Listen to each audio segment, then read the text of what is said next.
Hello there, it's me, Cubey. So as you guys know, 2x2 is the easiest event in the WCA, which means you can get fast times on it.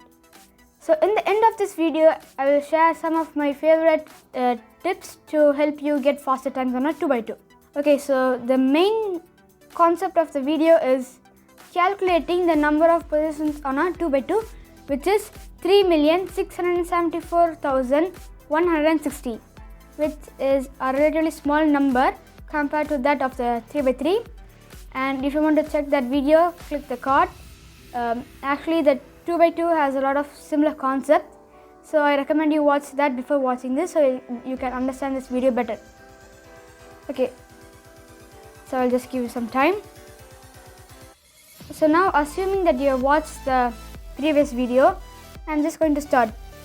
So in this cube, we only have the corner pieces, we don't have centers or edges. So this means that we'll get a very small number. So first we'll just calculate the positions of, the arrangement of the corner pieces, which is 40,320. And next you can also twist the corner pieces, which also adds another 2,187 possibilities to the original number, which means that we got our number. It's 88,179,840, which is not the answer that I told you at the start of the video. And the reason is, since there's a lack of centerpieces in this cube, actually this and this will be actually considered as a new position, which is actually not true. It's just this. So we have to change that. So that means we have to divide it by a number. So the number in question is the arrangements. So as you know, the cube has 6 colors. So that means you can keep 6 colors on the top. You can keep white, pink or red, yellow, orange, green or blue.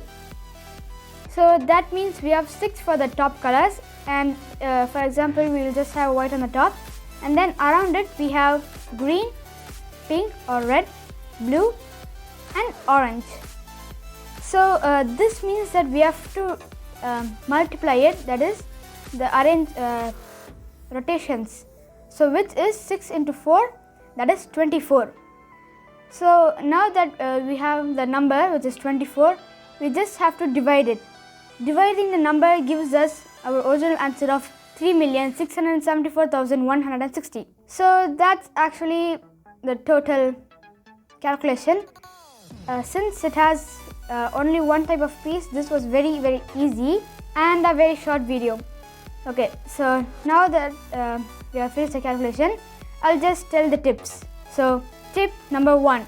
The first tip that I recommend is learn new algs. I know that this is actually very hard for a lot of beginner cubers, but it is the truth, because if you apply a 3x3 algorithm, it will be a bit inefficient, because all the 3x3 algs that you use also try to solve the edge pieces, but since this do not have the edge pieces, you can do smaller algs that only move the corner pieces, and they do not affect the edge pieces because we have none of them. So that's my first tip. And then my second tip is that you should actually stay with Ortega for a long time, because the Ortega method is actually a bit more efficient if you practice it, because in a CLL, which is actually the next method from this, you have to solve a complete layer, which sometimes is actually a bit hard. It takes you about 9 moves for CLL.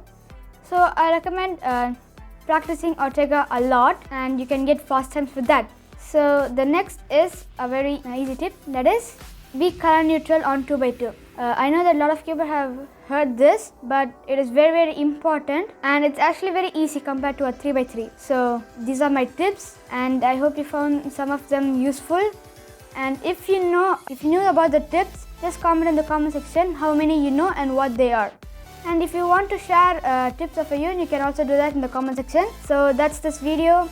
I hope you enjoyed it, and I will see you guys next time. Bye.